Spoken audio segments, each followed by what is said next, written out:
यहाँ पे 10th class का विज्ञान है और ये रासायनिक अभिक्रिया से जुड़ा हुआ सारा क्वेश्चन है। यहाँ से 1 नंबर का ऑब्जेक्टिव क्वेश्चन हर एक बोर्ड में पूछे जाते हैं, जो कहता है लोहे जिंक से, जंग से नहीं, लोहे को जिंक से लेपित करने की क्रिया को क्या कहते हैं। देखिए बहुत आसान सा क्वेश्चन है। ऐसा क्वेश्चन बोर्ड में ऑब्जेक्टिव पूछता है 40 क्वेश्चन 50 क्वेश्चन के आसपास पूछता है, तो यहाँ से क्वेश्चन आने की संभावना बनी रहती है। और इम्पोर्टेंट क्वेश्चन है जो बोर्ड में पूछते वही क्वेश्चन यहाँ पे हमने लाया है। यहाँ पे क्वेश्चन लाए हैं, देखिए लोहा को जिंक से लेपित करने की क्रिया को क्या कहते हैं। संक्षारण कहते हैं या गैल्वेनीकरण कहते हैं, पानी चढ़ाना कहते हैं, विद्युत अपघटन कहते हैं। तो इसका आंसर सही आंसर है गैल्वेनीकरण। ठीक है,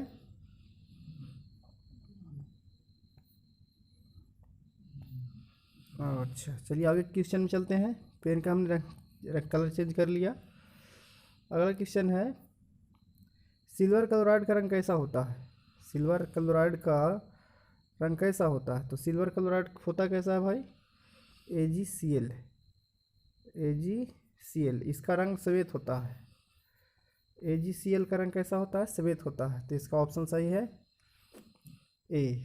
अब आगे क्यों चलते हैं, ये सिल्वर क्लोराइड का सूत्र है ये।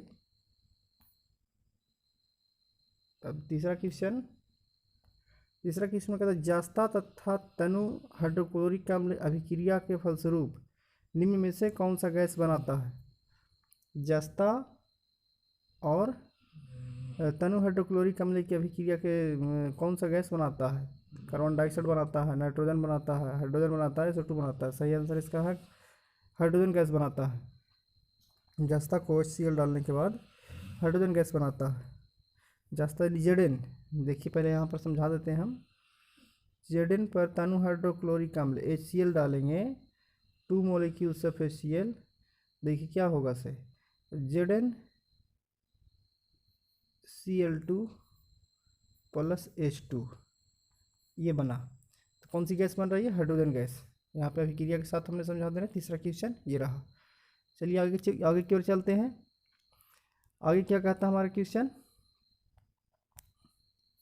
निम्नलिखित में से कौन एक दहन अभिक्रिया है। निम्नलिखित में से कौन एक दहन अभिक्रिया है, यानी कि जल का उबालना दहन है, नहीं है। तो क्या है, मोम का पिघलना है, नहीं। पेट्रोल का जलना, देखिए ये आंसर हमारा है, पेट्रोल का जलना ये एक दहन है।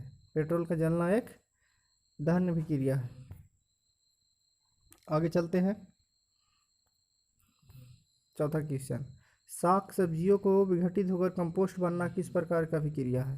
कहाँ गया पांचवा क्वेश्चन, साग सब्जियों को विघटित होकर कंपोस्ट बनना। तो साग सब्जी जब कंपोस्ट बनते हैं, जब कोई भी सब्जी कूड़े होते हैं या कचरे होते हैं, पूरे कचरे साग सब्जी विघटित होने का मतलब सड़ जाना, सड़ गल जाना है ना, कंपोस्ट बन जाना। जब इसे क्या बन जाते हैं, कंपोस्ट बन जाते हैं, खाद बन जाते हैं। तो खाद बनकर क्या देते हैं, ये पौधे को ऊर्जा प्रदान करते हैं, पौधे को ऊर्जा प्रदान करते हैं। और जो ऊर्जा प्रदान करते हैं वो क्या कहलाते हैं, ऊष्माक्षेपी अभिक्रिया, यानी कि ऊष्मा जो प्रदान करे ऊष्माक्षेपी अभिक्रिया कहते हैं। तो साग सब्जियों को विघटित होकर क्या कर रहे हैं, कंपोस्ट बन रहे हैं। और कंपोस्ट बन करके क्या कर रहे हैं, पेड़ पौधे को उर्वरक के रूप में, ये कंपोस्ट के रूप में ये ऊर्जा दे रहे हैं। तो यानी कि ऊष्माक्षेपी अभिक्रिया इसका उदाहरण हो जाएगा। सही आंसर है। अब आगे की ओर चलते हैं। छठा क्वेश्चन में कहता है कि निम्न में से कौन सा उत्पाद लेड नाइट्रेट को गर्म करने पर प्राप्त होता है। लेड नाइट्रेट को गर्म करेंगे तो क्या प्राप्त होगा। तो PbNO3 को जब गर्म करेंगे तो हीट PbNO3 ये है लेड नाइट्रेट, इसको गर्म करेंगे तो क्या प्राप्त होगा, NO2 और N2 प्राप्त होगा। ये वाला ऑप्शन सी हमारा सही है। आगे क्यों चलते हैं, निम्न में कौन सही, यहाँ देखिए सातवां में कहता है निम्न में कौन सही है। देखिए Na2CO3 × 5H2O, ये देखिए Na2CO3 ये Na2CO3 × 5, ये धोवन सोडा का सूत्र आपको पता होगा, ये जानते हो, धोवन सोडा धोवन सोडा का सूत्र क्या होता है, यहाँ धोवन सोडा का सूत्र को चुनना है। सीधा तौर पर कह सकता था कि धोवन सोडा का सूत्र को, सही सूत्र को पहचाने। तो सूत्र क्या होता है, Na2CO3 इंटू 10H2O, ये सूत्र होता है। तो हमारा सही आंसर कौन है, बी है। बी हमारा सही आंसर है। अब आगे की ओर चलते हैं। निम्नलिखित अभिक्रिया में अपघटन की अभिक्रिया कौन है। अपघटन का मतलब टूट जाना। तो अपघटन की अभिक्रिया हम इसमें पहचानेंगे कि अपघटन अभिक्रिया किस में हो रहा है ना। देखिए अपघटन का मतलब टूटना। अब देखिए इसमें यहाँ पे अपघटन हो रहा है, नहीं हो रहा। NaOH प्लस HCl में नहीं हो रहा है। देखिए विस्थापन अभिक्रिया इसमें हो रहा है। क्यों विस्थापन हो रहा है, क्योंकि Na जो है Cl के साथ अटैक किया और H2O मिल गया इसके साथ, तो ये पानी बन गया है, NaCl बन गया। इसे हम विस्थापन अभिक्रिया कहेंगे। ये विस्थापन अभिक्रिया है, इनके एक दूसरे को हटा दे रहा है, दोनों तरफ से हटा रहा है। द्विविस्थापन अभिक्रिया भी कह सकते हैं इसको, हम द्विविस्थापन भी कह सकते हैं। देखिए NH4CNO अमोनियम साइनो ऑक्साइड। अब देखिए यहाँ पे एल्युमिनियम कार्बन नाइट्रोक्साइड में देखिए क्या कहता है, ये भी अपघटन की अभिक्रिया नहीं हो रहा है। तो अपघटन KClO3 में ये जो है इसे टूट गया, क्या हो गया, KCl हो गया, O3 हो गया, 3 मॉलिक्यूल्स ऑफ O2 हो गया, यहाँ पे अपघटित हो गया। तो हमारा ये हो गया क्या, ये वाला ऑप्शन सही हो जाएगा। देखिए 9वां क्वेश्चन कहता है 2Fe2O3 plus 2Al Al2O3 plus 2Fe दी गई अभिक्रिया किस प्रकार की अभिक्रिया है। ध्यान से दिया हुआ है, पहला में है संयोजन अभिक्रिया। संयोजन अभिक्रिया का मतलब ये जुट कर कोई नया बनाना। तो नया यहाँ पे जुट भी तो नहीं रहा है। हो क्या रहा है, विस्थापन अभिक्रिया, द्विविस्थापन अभिक्रिया। तो द्विविस्थापन अभिक्रिया यहाँ पे एक तत्व है, दो तत्व अगर और रहता तो दोनों तरफ से विस्थापन हो सकता है, ये भी नहीं हो सकता है, ये भी नहीं है। अब वियोजन अभिक्रिया, वियोजन अभिक्रिया मान लिया जाए कि अगर Fe2O3 अगर एक मॉलिक्यूल से रहता, अगर ये टूट जाता तो कहते कि हम वियोजित हो गया, टूट गया, विस्थापन हो गया, है ना। वियोजन अभिक्रिया वियोजित हो गया, टूट गया, इसे हम वियोजन अभिक्रिया। लेकिन इसका ऑप्शन विस्थापन होगा। कैसे विस्थापन होगा, देखिए ध्यान से। यहाँ पे कर रहा है एल्युमिनियम, यहाँ ऑक्सीजन है, Fe के साथ ऑक्सीजन है। तो एल्युमिनियम इस ऑक्सीजन पर अटैक करके अपने साथ ले रहा है और फेरस को क्या कर दिया, अलग कर दिया, यानी कि हटा दिया। एल्युमिनियम जो है अधिक अभिक्रियाशील है किसके तुलना में, फेरस की तुलना में। तो एल्युमिनियम हटा दिया किसको, फेरस को हटा दिया, ऑक्सीजन को अपने साथ रख लिया। यह अभिक्रिया किस प्रकार की अभिक्रिया है, विस्थापन अभिक्रिया, यानी कि विस्थापित कर दिया किसको, तो फेरस को। तो ऑप्शन सही हो जाएगा हमारा, डी सही है। अब आगे की ओर चलते हैं। लौह चूर्ण पर तनु हाइड्रोक्लोरिक अम्ल डालने से क्या होगा। देखिए तनु हाइड्रोक्लोरिक अम्ल डालने से क्या होगा, लौह चूर्ण Fe है ना, पर तनु हाइड्रोक्लोरिक अम्ल HCl अगर डालते हैं तो हाइड्रोजन गैस और आयरन क्लोराइड बनाता है। लौह चूर्ण Fe भी ले सकते हैं और यहाँ पे आप आयरन भी ले सकते हैं, है ना। तो लौह चूर्ण पर तनु हाइड्रोक्लोरिक अम्ल डालने से क्या होगा, हाइड्रोजन गैस एवं आयरन क्लोराइड बनाएगा, हाइड्रोजन गैस एवं आयरन क्लोराइड बनाएगा। आगे बनाते हैं अब हम।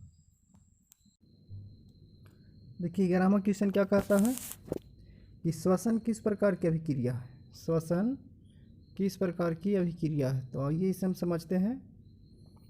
श्वसन के दौरान क्या होता है, जब हम श्वसन लेते हैं तो श्वसन द्वारा लिया गया जब ऑक्सीजन होता है, इससे हमारे भोजन को विघटित या बहुत सारे हमारे शरीर में क्रिया होती है। जब हम ऑक्सीजन ग्रहण करते हैं तो हमारे शरीर में बहुत सारी क्रिया होती है। ऑक्सीजन के कारण हमारे शरीर में भोजन को विघटन होता है। और भोजन के विघटन के बाद क्या होता है, विघटन के बाद हमारे शरीर में ऊर्जा मिलता है ना।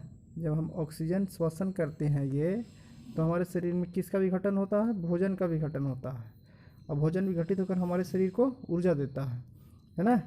ये कौन अभिक्रिया है, ये श्वसन किस प्रकार की अभिक्रिया, उपचयन है, संयोजन है, अपचयन है या ऊष्माशोषी है। तो ये हमारा अपचयन होगा, अपचयित होता है ना। श्वसन हमारे शरीर में अपचयित करता है। हमारा सही आंसर हो गया सी। अब आगे चलते हैं। कहता है CuO plus copper oxide plus hydrogen, ये हो रहा है क्या, इसमें इस अभिक्रिया दिखाई दे रहा होगा आपको, यहाँ पे किस प्रकार की अभिक्रिया हो रहा है, ध्यान से देखिए CuO, यहाँ पे फिर से हम एक बार इसे मिटा देते हैं, क्लियर करके समझा देते हैं, बहुत आसान क्वेश्चन है, बोर्ड में यहाँ से पूछे जाने की संभावना बहुत, देखे होंगे आप लोग ऐसे क्वेश्चन किताब में भी NCERT में भी रहते हैं। तो यहाँ पे हम आपको बताते हैं क्या कि CuO प्लस H2 और बना Cu और H2 यानी कि जल अलग बन गया। इसमें हमारा ऑप्शन है उपचयन हो रहा, अपचयन। उपचयन का मतलब ऑक्सीजन जुड़ जाना, उपचयन का मतलब होता है ऑक्सीकरण, इसमें ऑक्सीजन का योग हो उसे हम उपचयन कहते हैं, इसे ऑक्सीकरण भी कहते हैं। ऑक्सीकरण, ऑक्सीकरण का मतलब ऑक्सीजन का योग, ऑक्सीजन का योग होना को ऑक्सीकरण। और उपचयन का मतलब होता है ऑक्सीजन का ह्रास होना, यानी कि ऑक्सीजन उसके साथ है, और इसको हम अवकरण बोलते हैं, अवकरण। उपचयन को अवकरण बोलते हैं, ऑक्सीजन का ह्रास, इसमें ऑक्सीजन की कमी हो जाती है। और उदासीनीकरण तो इसमें उदासीन हो जाता है, रिडॉक्स अभिक्रिया, इन दोनों अभिक्रिया को रिडॉक्स अभिक्रिया कहते हैं। इस अभिक्रिया को हम रिडॉक्स अभिक्रिया कहते हैं। लेकिन यहाँ पे ये हो क्या रहा है, किस प्रकार की अभिक्रिया है, तो ये उपचयन है, अपचयन है। तो उपचयन का मतलब ऑक्सीजन, ऑक्सीजन का इसमें योग हो रहा है नहीं, ऑक्सीजन जुटा हुआ था तो ऑक्सीजन इसमें यहाँ पे हट गया है, तो क्या हो रहा है, अपचयन हो रहा है। हमारा सही आंसर कौन हो जाएगा, हमारा सही आंसर है अपचयन। 12वां क्वेश्चन का आंसर हमारा बी सही है। अब आगे चलते हैं। इलेक्ट्रॉन का स्थानांतरण से बने यौगिक क्या कहलाते हैं, इलेक्ट्रॉन स्थानांतरण से बनते हैं उसे क्या कहते हैं, कौन से यौगिक कहते हैं, सहसंयोजी कहते हैं या विद्युत संयोजी कहते हैं, कार्बनिक कहते हैं या कोई नहीं कहते हैं। तो हमारा सही आंसर हो जाएगा इसमें कौन, ये विद्युत संयोजी, इलेक्ट्रॉन स्थानांतरण में विद्युत संयोजी बनाते हैं। अब आगे चलते हैं 14, क्वेश्चन नंबर 14। क्वेश्चन नंबर 14 में कहता है कि नीचे दी गई अभिक्रिया, कहाँ गई 14, नीचे दी गई अभिक्रिया में कौन सा कथन सही है, नीचे दिए गए अभिक्रिया में कौन सा कथन सही है। देखिए कॉपर और ऑक्सीजन दोनों अभिक्रिया कराया गया, किसको, तो कॉपर को ऑक्सीजन को, तो बना क्या, ध्यान से समझिए, पीछे क्वेश्चन हमने बताया था ऐसा, CuO, ये दोनों जुट गया, यहाँ पे क्या हो रहा है, CuO दोनों जुट रहा है, यानी कि ऑक्सीजन का योग हो रहा है इसमें, बात समझ जाइएगा यहाँ पे। और उस समय बताए थे कि ऑक्सीकरण होता है, हम पीछे क्वेश्चन में इसमें हमने बताया था, क्या बताया था, देखिए यहाँ पे ऑक्सीकरण में ऑक्सीजन का योग होता है, ऑक्सीकरण में ऑक्सीजन का योग होता है, अवकरण में ऑक्सीजन का ह्रास होता है। तो हम इसे यहाँ चलते हैं, तो इसमें हो क्या रहा है, कॉपर में ऑक्सीजन जुट रहा है तो ऑक्सीकरण हो रहा है, इसको हम ऑक्सीकरण बोलेंगे, ऑक्सीकरण, यहाँ पे ऑक्सीकरण हो रहा है। तो कॉपर का क्या हो रहा है, अवकरण का मतलब होता है ऑक्सीजन का ह्रास होना, ऑक्सीजन अगर लगा हुआ है, जैसे मान लीजिए CuO है, अगर इससे अभिक्रिया करा दीजिए हाइड्रोजन से, तो Cu यहाँ पे अलग हो जाएगा और H2O अलग, इस अभिक्रिया में हमने पीछे बताया है। तो यहाँ पे ऑक्सीजन का योग हो रहा है, तो इसे हम कॉपर का ऑक्सीकरण कहेंगे, हमारा आंसर ए सही है। अब आगे चलते हैं क्वेश्चन नंबर 15। क्वेश्चन नंबर 15 में कहता है निम्नलिखित समीकरण है H2Cl2 और 2HCl, यानी कि हाइड्रोजन और क्लोरीन से अभिक्रिया कराएं तो HCl बना। अब बताइए कि एक अपघटन अभिक्रिया है कि एक संयोजन अभिक्रिया है कि विस्थापन अभिक्रिया है कि विस्थापन। देखिए हाइड्रोजन और क्लोरीन दोनों का हुआ जुट के एक नया यौगिक का निर्माण किया, ये दोनों जुट रहा है ना, तो अपघटन का मतलब होता है टूटना, अपघटन का मतलब होता है टूट जाना, और संयोजन का मतलब होता है जुट जाना, संयोजन का मतलब जुट जाना। अब द्विविस्थापन का मतलब होता है दोनों तरफ से विस्थापन, जैसे NaCl हो और यहाँ पे क्या हो, और जैसे मान लो कि यहाँ पे ले लेते हैं सोडियम सल्फेट ले लेते हैं या कोई और बेरियम सल्फेट ले लेते हैं BaSO4, इस तरह से ले लीजिए, तो दोनों तरफ से यहाँ पे क्या होता है, विस्थापन होता है, तो इसे द्विविस्थापन कहते हैं, दोनों तरफ से हटना। एक तरफ के विस्थापन का मतलब जैसे बताए थे हम उस समय Fe2O3 और प्लस क्या एक और था वहाँ पे, तो एक तरफ से जो हटाए उसे हम एक विस्थापन या एक विस्थापन अभिक्रिया कहते हैं। तो यहाँ पे क्या हो रहा है, दोनों जुट रहा है, तो इसे हम संयोजन अभिक्रिया कहेंगे, इसे हम संयोजन अभिक्रिया कहेंगे। अब आगे चलते हैं क्वेश्चन नंबर 16 में निम्नलिखित में से कौन द्विविस्थापन अभिक्रिया, यहाँ पे देखिए आप द्विविस्थापन अभिक्रिया को ध्यान से समझ लीजिए, वो दोनों तरफ से विस्थापन होगा, ध्यान से समझिएगा। यहाँ पे देखिए पहला में कहता है क्या, ये हाइड्रोजन ऑक्सीजन दोनों यहाँ पर दिखाई दे रहा होगा, ये दोनों जुट करके एक, क्योंकि एक हाइड्रोजन अलग था 2 मोलिक्यूल्स ऑफ हाइड्रोजन और 1-2 ऑक्सीजन यहाँ पे है, दोनों जुट करके जल का निर्माण कर दिया, दोनों जुट गया। यहाँ पे दोनों क्या हो रहा है, जुट रहा है। अच्छा यहाँ भी देखिए मैग्नीशियम ऑक्सीजन, यहाँ भी दोनों क्या हो रहा है, ये भी जुट रहा है। तो जुटने वाला को द्विविस्थापन नहीं कहते, द्वि का मतलब दो, विस्थापन का मतलब हटाना, दोनों तरफ से हटाना, ये भी जुट रहा है। अब देखिए यहाँ पे AgNO3 और NaCl, अब क्या कर रहा है कि Ag जो है क्लोरीन के साथ जा रहा है, अटैक करेगा। अब यहाँ पे देखिए सोडियम जो है NO3 के साथ गया, तो दोनों तरफ से हटाना, यानी कि सोडियम भी हटाया इधर से Ag भी इधर से इसको हटा दिया, तो इसी को बोलते हैं हम द्विविस्थापन, दोनों तरफ से हटाते हैं, द्विविस्थापन। इस तरह से देखिए कि जब एग्जाम में जब भी आएगा तो इसको आप द्विविस्थापन कह सकते हैं, इस अभिक्रिया को। अब इस तरह से हो रहेगा, इस तरह से जब रहे तो इसको संयोजन अभिक्रिया कहेंगे आप। यहाँ भी देखिए संयोजन अभिक्रिया है, इसी पिछला यही क्वेश्चन था, पिछला क्वेश्चन यही था, क्वेश्चन नंबर 15 में यही क्वेश्चन है, H2Cl2 HCl बना। और देखिए यहाँ पे क्वेश्चन नंबर 1 HCl, ये संयोजन अभिक्रिया, संयोजन अभिक्रिया, संयोजन, ये हमारा द्विविस्थापन अभिक्रिया का आंसर हमारा C सही है, द्विविस्थापन अभिक्रिया। क्वेश्चन नंबर हम चलते हैं कितना में, 17 में। क्वेश्चन नंबर 17 में देखिए क्या कहता है, निम्नलिखित अभिक्रिया में कौन विस्थापन अभिक्रिया, विस्थापन का एक तरफ विस्थापन होगा, दोनों तरफ से नहीं होगा। अब देखिए यहाँ पे पहला में देखिएगा ध्यान से, पहला में कैल्शियम कार्बोनेट है, एक कोई यौगिक है और इसको कोई अभिक्रिया कराने के बाद 2 भागों में टूट गया, 2 भागों में टूट गया, विस्थापित नहीं हुआ, कोई इसको हटाने वाला नहीं है, ये अभिक्रिया कराने के बाद टूटा, तो इसे हम वियोजन अभिक्रिया कहेंगे। कौन अभिक्रिया, वियोजन अभिक्रिया। देखिए यहाँ पे देखिए CaO और HCl है, CaO HCl। अब यहाँ पे देखिए क्या हो रहा है, दोनों मिल करके अभिक्रिया करके क्या बन रहा है, ये दोनों तरफ से विस्थापित होगा। यहाँ का होगा कि Ca जो है इसे कैल्शियम के साथ जा रहा है और ये है इसे कहाँ जा रहा है, ऑक्सीजन के साथ जा रहा है, तो जल बनेगा और कैल्शियम क्लोराइड बनेगा, तो इसको हम बोलेंगे द्विविस्थापन, कहा कि दोनों तरफ से हट रहा है, इधर से भी हटा रहा है और इधर से भी हटा रहा है, ये हो गया द्विविस्थापन, द्विविस्थापन अभिक्रिया इसको कहेंगे, बी वाला को द्विविस्थापन। और सी वाला देखिए मिल गया वही चीज़, कौन जैसे खोज रहे थे हम, विस्थापन। एक तत्व यहाँ है और कॉपर सल्फेट यहाँ, CuSO4 कॉपर सल्फेट। अब होगा क्या कि फेरस जो है सल्फेट पर अटैक करेगा, कॉपर कम अभिक्रियाशील है फेरस की तुलना में, तो फेरस सल्फेट यहाँ बना देगा। देखिए फेरस जो है सल्फर पर सल्फेट पर यहाँ अटैक किया, इसे हटा दिया, किसको, कॉपर को यहाँ से हटा दिया, विस्थापित कर दिया, ये हो गया विस्थापन अभिक्रिया। देखिएगा एग्जाम में पूछे जाते हैं, इंपॉर्टेंट क्वेश्चन है 10th क्लास हर एक बोर्ड एग्जामों के लिए, अब पूछता है ऐसा क्वेश्चन। और देखिए यहाँ पे तो ये अलग किस्म का, यहाँ पे जब हमारा मिल गया तो इसे हम देखिए NaOH प्लस HCl, ये भी है द्विविस्थापन, दोनों तरफ से विस्थापन, NaCl के साथ चला गया है और H2O इसके साथ मिल गया, इसको हम द्विविस्थापन बोलेंगे, द्विविस्थापन। हमें कभी हर एक अभिक्रिया को दिखा कर समझा रहे हैं। अब आगे चलते हैं, क्वेश्चन नंबर 18, अवक्षेपण अभिक्रिया से किस प्रकार का लवण प्राप्त होता है, विलेय, अविलेय या दोनों, इनमें से कोई नहीं। अवक्षेप का निर्माण होता है, जो क्या होता है वो अविलेय होता है अवक्षेपण अभिक्रिया में। क्वेश्चन नंबर हमारा 20 सही है।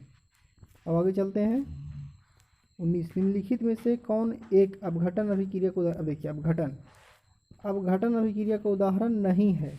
देखिए ये देखिए CaCO3 अपघटित हो रहा है, यानी कि एक है से टूट गया ना, इसे अपघटन या वियोजन दोनों एक ही चीज़ है, अपघटन हो रहा या वियोजन भी कहेंगे इसको हम। अब देखिए ये भी KClO3, ये एक यौगिक है, ये भी टूट करके 2 भागों में बट गया, ये भी अपघटन हो रहा है, अपघटन हो रहा है। अब देखिए मानव शरीर में भोजन का पचन जब हो जाता है हमारा, मान लिया रोटी साग सब्जी खाते हैं तो ये अपघटित होकर छोटा तब जाकर के पैखाना होता है पतला। चलिए ये अपघटन ये भी होता है ना, ये थोड़ा सा मजाक के तौर पर हमने बता दिया। लेकिन यहाँ देखिए यहाँ पे इसका अपघटन नहीं हो रहा, ये दोनों संयोजन हो रहा है, ये जुट जा रहा है, यानी कि हाइड्रोजन और क्लोरीन दोनों जुट रहा है, ये संयोजन हो रहा है। तो अपघटन का उदाहरण नहीं, ये भी अपघटन, भोजन भी शरीर में अपघटित होता है ये भी अपघटित हो रहा है, ये भी अपघटित हो रहा है, ये भी अपघटित है, ये भी अपघटित है, तो अपघटित नहीं है कौन? सी। हमारा आंसर सी सही है कि सी जो है से अपघटन अभिक्रिया का उदाहरण नहीं है। तो इस तरह से देख देख करके आप खुद से बना सकते हैं क्वेश्चन को, बहुत आसान क्वेश्चन है। अब आगे चलते हैं। Question number 20। क्वेश्चन नंबर 20 में कहता है निम्नलिखित में से कौन एक रेडॉक्स अभिक्रिया है? हाँ, रेडॉक्स अभिक्रिया को जानना चाहिए यहाँ पे। अब देखिए यहाँ पे रेडॉक्स अभिक्रिया का मतलब जिसमें उपचयन और अपचयन दोनों हो, उपचयन भी हो और अपचयन भी हो, उसे हम रेडॉक्स अभिक्रिया कहते हैं। अब देखिए यहाँ पे हमारे पास है कैल्शियम कार्बोनेट पहला में, तो टूट तो रहा है, लेकिन यहाँ पे ध्यान देने वाली बात है कि ऑक्सीजन का जहाँ पे ऑक्सीजन है वहाँ से टूट कर वहाँ भी ऑक्सीजन रहे, तो दोनों तरफ जब ऑक्सीजन हो तो यहाँ पे क्या कहते हैं? हम उसे रेडॉक्स अभिक्रिया कहते हैं। तो देखिए यहाँ पे रेडॉक्स अभिक्रिया किस में हो रहा है इसे, पहला क्वेश्चन को देखिए, ये देखिए ऑक्सीजन यहाँ है CO3 और यहाँ भी हमारे पास ऑक्सीजन है, तो क्या हुआ? ये रेडॉक्स अभिक्रिया का उदाहरण है। क्वेश्चन नंबर ए सही होगा। इसी तरह से आगे क्वेश्चन हम लाते रहेंगे, और तब तक के लिए जय हिंद। और इसी तरह